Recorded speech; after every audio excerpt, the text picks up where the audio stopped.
Sabah sabah ne çeviriyorlar be. Uf, böyle ekmek bancan yağına. Selamlar dostlar, nasılsınız? Umarım herkesin keyfi ve sağlığı yerindedir. Patagonya'da güzel bir sabaha uyandık. Şimdi rotamız El Calafate'nin 80 kilometre dışı. Perito Moreno buzullarını görmeye gidiyorum. Bir aksilik olmazsa bugün göreceğiz kendilerini. Otostop çekeceğim. Kasabanın 5 kilometre, yaklaşık 5 kilometre dışına yürümem gerekiyor ki merkezden çıkayım. Yolun otostop çekilebilecek bir noktasına ulaşayım. Umarım hızlıdan gidebiliriz. Çünkü hakikaten heyecanlıyım ve orada uzun vakit geçirmek istiyorum. O yüzden otostopta çok fazla vakit harcamamam lazım. Olabildiğince buzulların önünde vaktimi harcamak istiyorum. Çıktık bakalım yola. Bir tane taksi oyunu vardı ya, hatırlayanlar vardır. O taksi oyunundaki araca benziyor ya. San Francisco sokaklarında böyle yokuşlu sokaklarda deli gibi taksi kullanıyorduk. Crazy Taxi miydi? Öyle bir şeydi oyunun adı. Tam hatırlamıyorum ama fena bir oyundu. Arabayı görünce onu hatırladım. Gracias. Medeniyet, medeniyet. Şimdi kasabanın dışına doğru yürüyorum. Ruta 11 olarak geçiyor burası. 11. karayolu olarak geçiyor. Şimdi Perito Moreno'ya benim gibi otostopla gidebilirsiniz. Tamamen şansa kalmış bir durum olacak. Genelde turistlerin yaptığı şu. Burada tur şirketleri var. Ulaşım için tur alıyorlar. Sizi servisler Perito Moreno'ya götürüyor, geri getiriyor. Ne kadar fiyatı? Git gel 24.000 peso. Düz hesap 25 dolar diyeyim ben. Bunun dışında taksiler var. Araç kiralayıp gidebilirsiniz. Tamamen sizin bütçenize kalmış bir durum. Taksilerde şöyle işliyor gördüğüm kadarıyla. Gidiyorsunuz bir taksi ofisine, diyorsunuz ki ben Perito Moreno'ya gitmek istiyorum. Şu zaman gitmek istiyorum. Onlar sizi paylaşımlı taksilerden birine koyuyorlar. Tabi özel olarak tek taksi de tutabilirsiniz ama çok pahalı olacaktır. Paylaşımlı taksilere koyuyorlar. 4 kişi bir taksiyi paylaşıyor. Öyle olunca fiyat biraz daha uyguna geliyor. Ama çok önermiyorum. Tura katılın, daha iyi, daha hesaplı olur bence. Taksiler çünkü bayağı yüksek fiyat çekiyor diye duydum burada. Yani gelen olursa ve otostop çekmek istemezse o servislere 24.000 peso verip git gel yapabilir.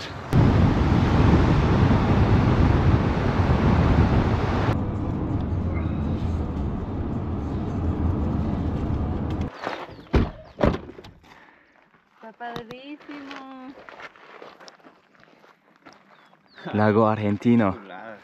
Bayağı güzel gözüküyor ha. Gölün biz ta diğer tarafından ziyaret etmiştik. Şimdi buzullara giderken bir de bu kısmını görme şansımız oldu. Javier and Carolina. Sağ olsunlar, Meksikalı çiftimiz beni aldı, beraber yol yapıyoruz şimdi Glacier'e doğru, buzullara doğru. Vallahi şansa şeyde aldılar ha. Kasabanın içinde böyle bir el ettim, durdular. Beraber yol yapıyoruz. Arabaya girdiğimde birazcık sohbet muhabbet ettik. Müzik vardı, o yüzden video çekemedim ama şimdi fotoğraf çekmek için durduk. Bakar mısınız ya? Hiçliğin ortası, böyle dağlara doğru gidiyoruz. Onlar da araba kiralamışlar. Seyahat ediyorlar, tatildeler. Peru'yu gezmişler, Bolivya'yı gezmişler. Şimdi sıra Arjantin'de.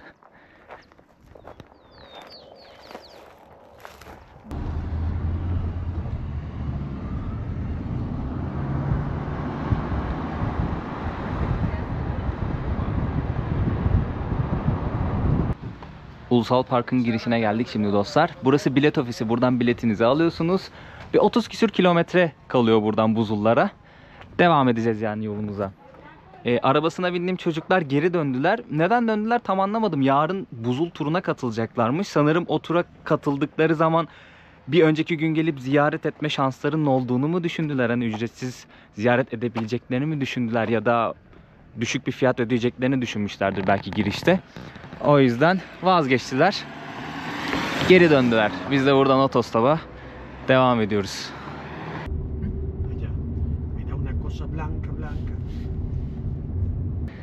Bir tane manzara izleme noktasına geldik şimdi.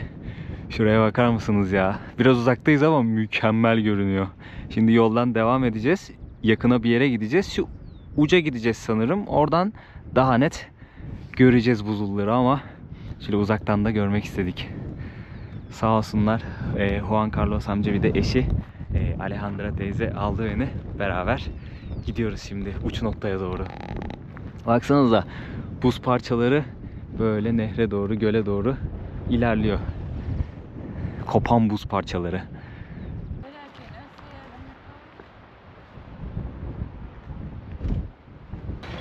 Arabayı buraya park ettik. Buradan otobüse binecekmişiz. Balkonların olduğu kısım var. Balkonların olduğu kısımdan Buzul'u izleyeceğiz. Orada böyle ufak bir trekking rotası da var. Farklı açılardan Buzul'u görebiliyorsunuz. Oraya otobüslerle gitmemiz gerekiyormuş. Şimdi otobüslerin olduğu kısma doğru gidiyoruz. Şuradan kalkacak otobüsler. Burada tekne turu da satıyorlar. Fiyatı göstereyim size. 24.000 peso. Aa yok, 30.000 peso. 24.000 peso çocuklar için. 30.000 peso da yetişkinler için. Ne kadar yapıyor? 30 dolar yapıyor düz hesap.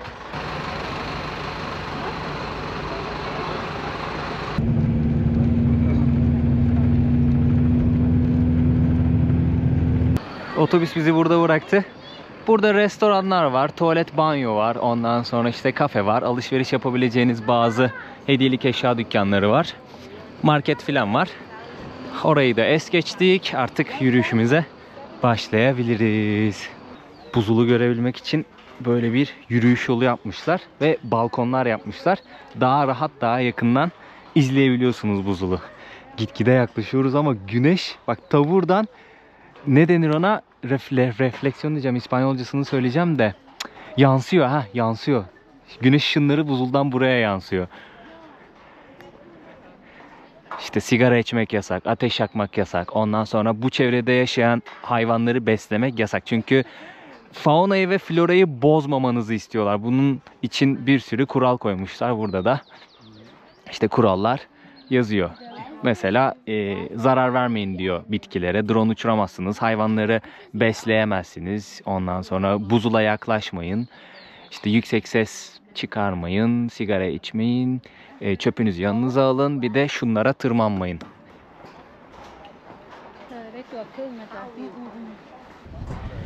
Birinci balkona geldim şimdi dostlar. Burası biraz kalabalık çünkü Buzul'u yukarıdan görme şansına sahipsiniz.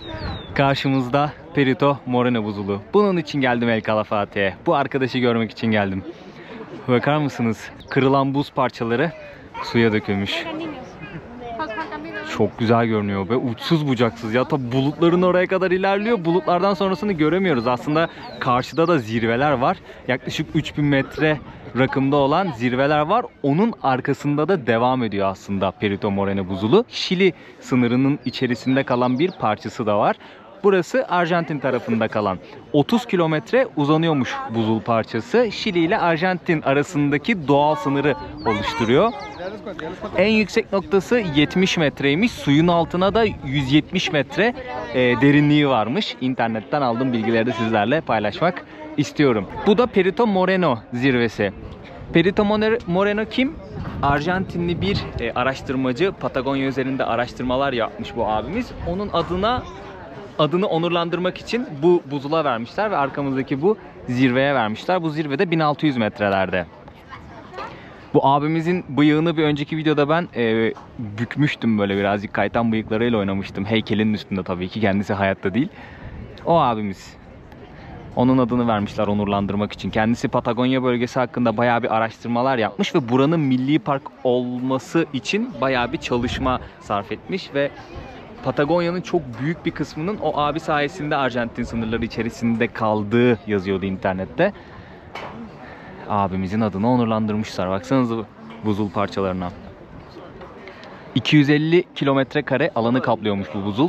Şu karşıdaki zirvelerden böyle bu kısım başlıyor. Bu tarafı görebiliyoruz. Bir de dediğim gibi arka tarafı var bunun.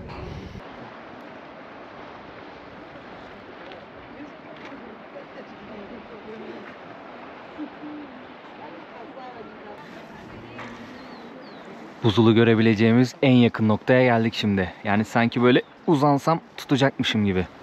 Baksanıza, buzuldan kopan parçalar suya karışmış. Yolda gelirken bir göl görmüştük ya, Arjantin Gölü. Başlangıcı burası. Buradan böyle devam ediyor. Devasa bir göl. Biz tabii farklı kısımlarını gördük. Bir önceki videoda da ziyaret etmiştim Arjantin Gölü'nü. Buradan kopan buzul parçaları suya karışıyor. Arjantin Gölü'nü besliyor. Çevredeki diğer bölgeleri, gölleri de besliyor. Arjantin Gölü aslında bu ileriye doğru uzanıyormuş ama buzul gördüğünüz gibi ikiye bölmüş. Orası artık farklı bir göl, farklı bir isimle anılıyor. Baksanıza, kapatmış burayı. Demiş ki birader artık geçemezsin buradan.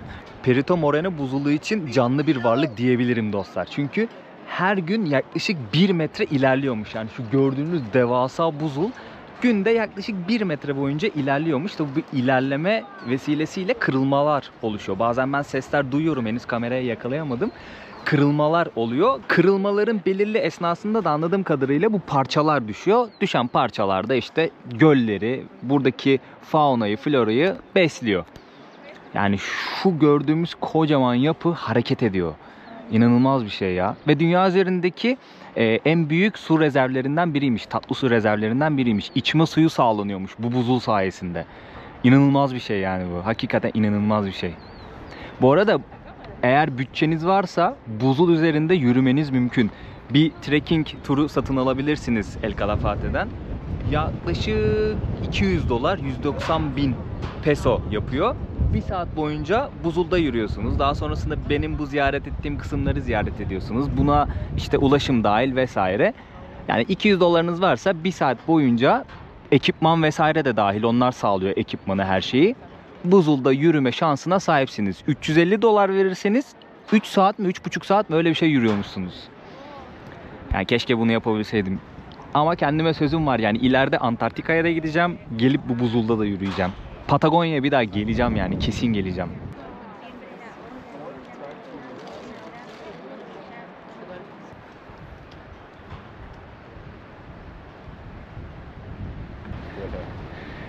Yukarıdaki gözlem noktasına doğru yürüyordum. Bir çatırdı geldi. Şu mu düştü? Suyun altından mı çıktı? Nereden geldi o ya? Baksanıza.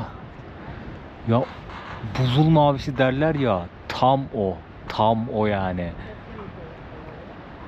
Lan nereden geldi o? Bildiğim buzul alttan koptu geldi herhalde o ya. Bir şey düştüğünü sesi gelmedi yani. Su sesi gelmedi çünkü. Bir şey düşse sudan da ses gelirdi ama sudan ses gelmedi. Ama şuraya düştü. Şu ileriye düştü, onu göremedim. Son saniyede gördüm onu. Oradan geldi su sesi ama buradan gelmedi ki. Kesin bu suyun altından çıktı ya. Renge baksana.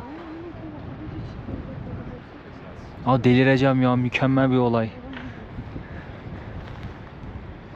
Duyuyorsunuz mu çatırtıları? Ya çok güç. Ben çok net duyuyorum ama sizin duymanız çok güç. Birincisi mikrofon iyi değil. İkincisi uzakta oluyor.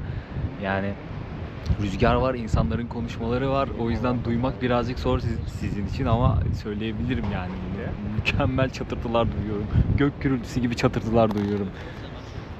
Ulan şuna bak ya.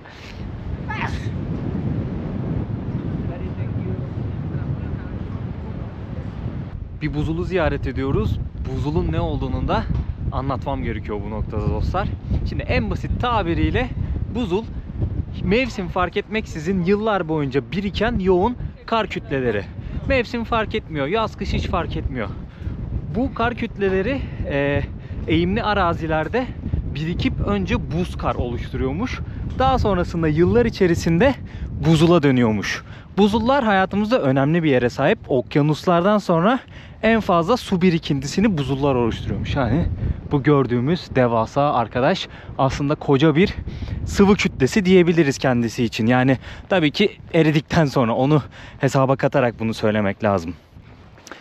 Ve tatlı su rezervi bizim hayatımızda önemli bir yere sahip. Çünkü dünya üzerindeki tatlı su rezervlerinin %98.5'ini buzullar oluşturuyormuş. Yani aslında bizim içme su kaynağımız diyebilirim. Temiz su kaynağı bizim için.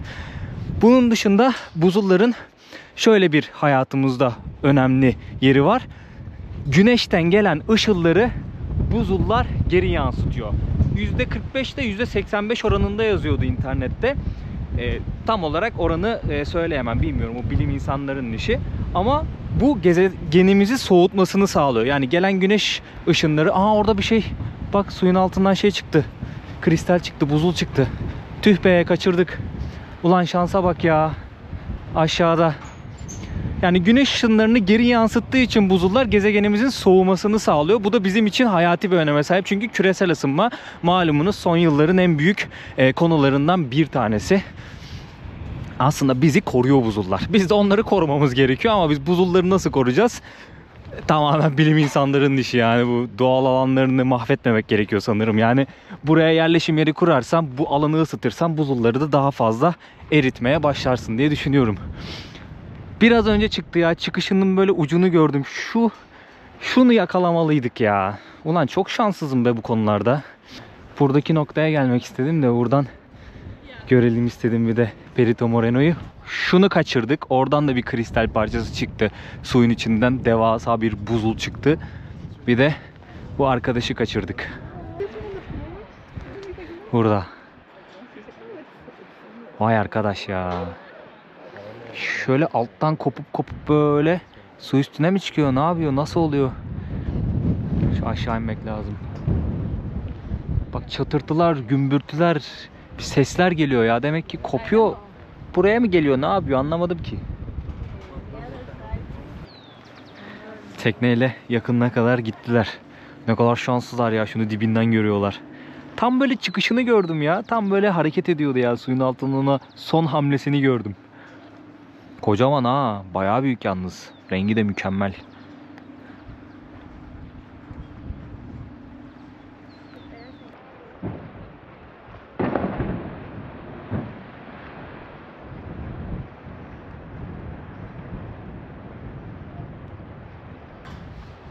Aşağı yukarı bir saattir tam bu noktadan izliyorum buzulu. Burada çok fazla insanlar durmuyor. Fotoğraf çekip devam ediyor. Birazcık sakin bir yer. O yüzden kimse rahatsız etmiyor beni yani. Geçip gidiyorlar yol üstü. Şu kısmı bizim peri bacalarına benzettim. Üzerinde böyle delik delik noktalar var. Bizim peri bacalarındaki o yapılara benzettim birazcık. Onun buzul hali. Gerçekten ilginç. Yani binlerce yıllık bir şeyin önünde duruyoruz şu an. Böyle üstümüze doğru geliyor. Arada bir şeyler kopuyor, düşüyor filan. Mükemmel bir olay ya. Gerçekten kelimeler kifayetsiz yani. Hislerimi nasıl tarif edebilirim bilmiyorum.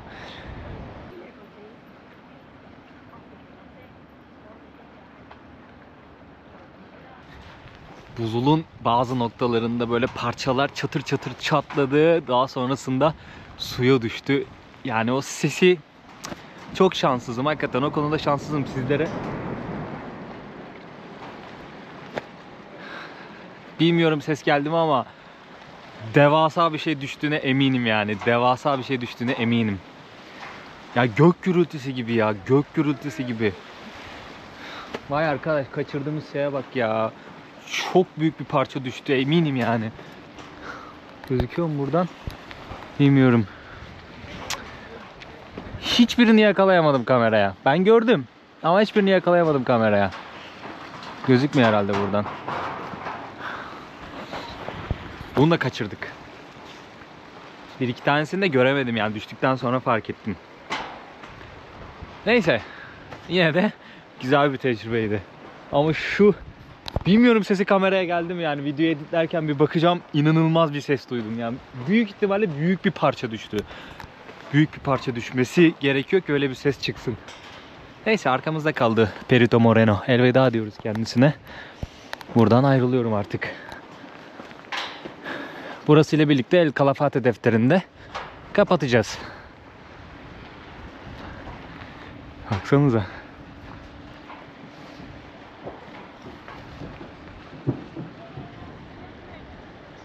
Yine ses geliyor ama. Ya asıl şu arkada görünen dağlar var ya. Buzulu üstünde yürüyüp o dağlara doğru tırmanmak. Yani kalbim güm güm atıyor o fikir aklıma geldikçe. İnanılmaz bir macera olur yani. Akıllara zarar bir macera olur.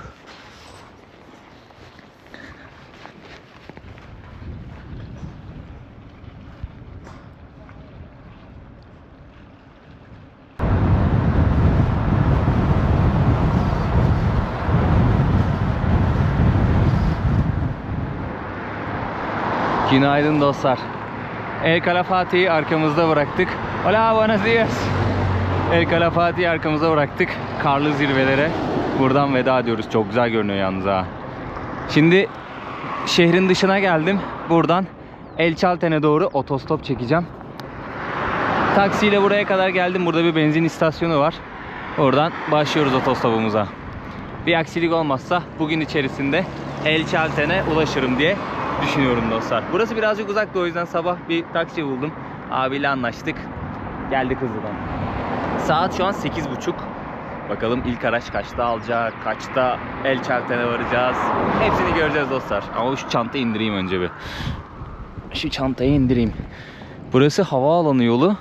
Şu ileride bir yerde havaalanı var ama buradan gözükmüyor.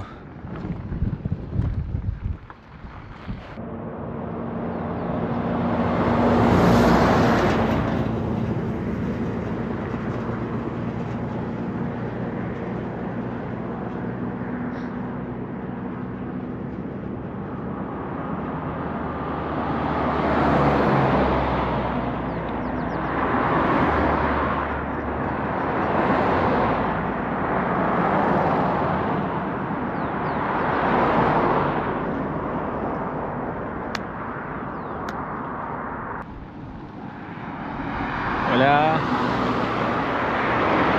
Kaslarına kuvvet ablam. Vay be. Lan şu an bisikletim olsa hiç böyle otostopla uğraşmıyor olurdum. Ne kadar güzel olurdu ya. Elbette ki daha yorucu olurdu ama daha güzel olurdu. Kesinlikle daha güzel olurdu ya. Lan ne güzel sürüyor. Gördükçe var ya, kafayı yiyeceğim. Benim bisiklet almam lazım. Benim bisikletle gezmem lazım artık. Yeter de bu kadar otostopla gezdiğimiz. Çok gezdik otostopla. Birazcık stili değiştirmek gerekiyor. Size de günaydın. Hop. Bak bak bak bak bak bak. Baba sollayamadı, az daha kaza yapıyordu var. Bak yine solladı. Yo, sollayamadı, yine kaldı arkasında. Vay arkadaş ya. Niye insanların hayatını riske atıyorsunuz? Dostlar şimdi bu iki arkadaş beni aldı. Erik ve Mia. Amerika'danmış ikisi de. Beraber El Çalten'e kadar gideceğiz. Tek attım vallahi. Yaklaşık bir saattir bekliyordum. Sürekli taksi geçti ya. Havaalanına gidiyor insanlar belli. Bir de havaalanı otobüsleri geçti, servisleri geçti. Ama şansa bu iki arkadaş beni aldı. Da El Çalten'e kadar beraber gideceğiz. Yeah, it's in like 1 mile.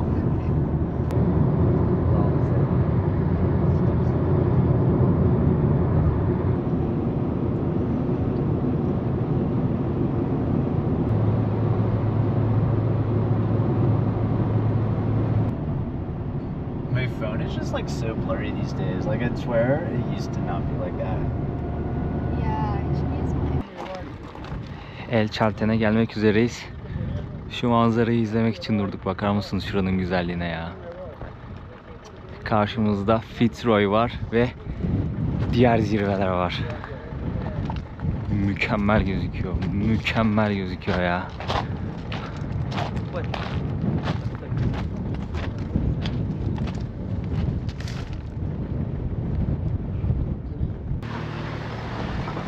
Ne güzel yapmışlar şunu. Ne yazıyor? Carlos bilmem ne. Güzel yapmışlar. El Çalten'e ulaştık dostlar. Günümüz dün nerede başladı? El Calafate'de başladı. Glasier'i, yani buzulu ziyaret ettik. Daha sonrasında ben tekrardan El Calafate'ye döndüm. Planı programı yaptım. Sabah da otostopa başladık. El Çalten'e ulaştık. Hadi bakalım. Şimdi en büyük problemimizi çözmemiz lazım. Kalacak yer konusu. Booking'den baktım. En ucuz yer ne kadar gözüküyordu? Vergilerle $30 gözüküyordu gecelik. Benim daha uyguna bir yer bulmam lazım. Sonra bulacağız artık. Bayağı ufak bir kasaba burası. Yani El Calafate daha büyük buradan. İşte restoranlar, kafeler, bilmem neler var. Hosteller var, oteller var. Genelde insanlar buraya şu dağları görmek için geliyorlar. Trekking yapmak için geliyorlar. Benim geliş amacım da o. Tamamen trekking için geldim buraya. Kafamda bir rota var. Biraz daha bir araştırmam lazım. Buradaki yerellere sormam lazım. Rotayı olabildiğince uzatmak istiyorum. Bakalım artık. Göreceğiz bir sonraki videolarda. Sağ olsunlar çocuklar da vallahi getirdiler beni buraya kadar. Tatlı çocuklardı. Teşekkür ediyorum kendilerine. Ama yolda kaç tane sayamadım ya, bir sürü bisikletçi gördüm. Böyle hatta çiftler de vardı. O kadar içim gitti ki anlatamam size. Yani Patagonya'yı bisikletle gezmek kadar keyifli bir şey yoktur herhalde ya. Kendime sözüm var zaten. Patagonya'ya bir daha geleceğim. Daha uzun gezeceğim. Farklı şeyler de yapmak istiyorum burada. Bisikletle de gezmek istiyorum. Yani inşallah bisikletle gelip gezebilirim burayı. Şu an kendime öyle bir hedef koydum. Patagonya'yı en aşağıdan en yukarı bisikletle gezmek istiyorum.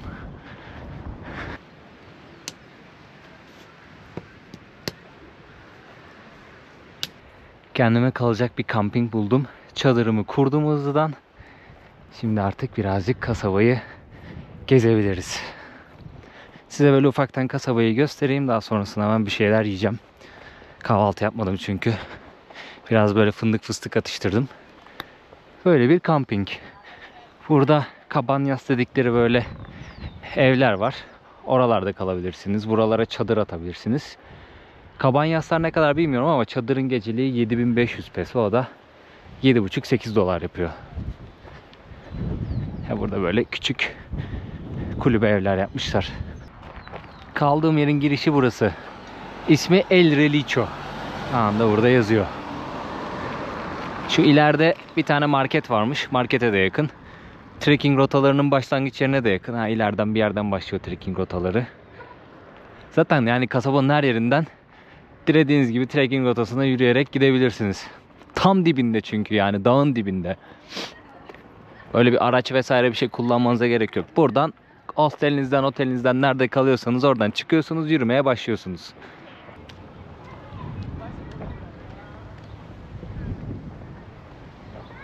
Benim kaldığım kampingin caddesinden aşağı yürüdüm. Ha, buraya geldik. Merkez. Dediğim gibi orası ufak bir yerleşim yeri. İnsanlar genelde trekking yapmak için ya da zirvelere tırmanmak için geliyorlar. Onun dışında gelen var mı bilmiyorum açıkçası. Başka ne yapılır hiçbir fikrim yok. Gördüğünüz gibi bayağı turistik bir yer. Yani alabildiğine burada otel, hostel, ondan sonra otel, pansiyon bilmem ne çok fazla var. Belki burada yaşayan insan sayısından fazla turist vardır ha. İnternette aşağı yukarı 2000 kişinin yaşadığı yazıyordu. Eminim turistler daha fazladır.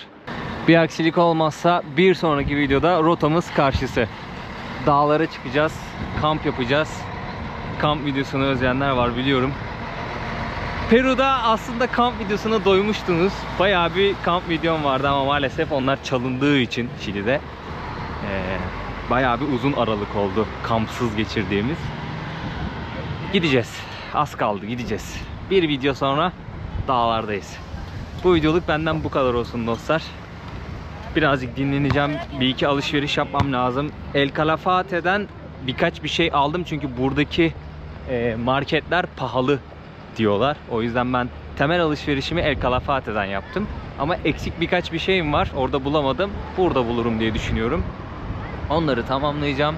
Daha sonrasında planı programı çıkaracağım ve yarın için dinlenişe geçeceğim. Bir sonraki videoya kadar kendinize çok iyi bakın. Abone olmayı unutmayın lütfen. Kanalı birlikte büyütelim. Sizlerin desteğiyle birlikte tüm dünyayı gezeyim, göreyim ve sizlere de elimden geldiğince aktarayım maceralarımı. Videoyu beğenirseniz, yorum atarsanız çok sevinirim. Bunlar benim için önemli. Yani bana olabileceğiniz en büyük destek bunlar dostlar. Kendinize çok iyi bakın. Adios amigos diyorum.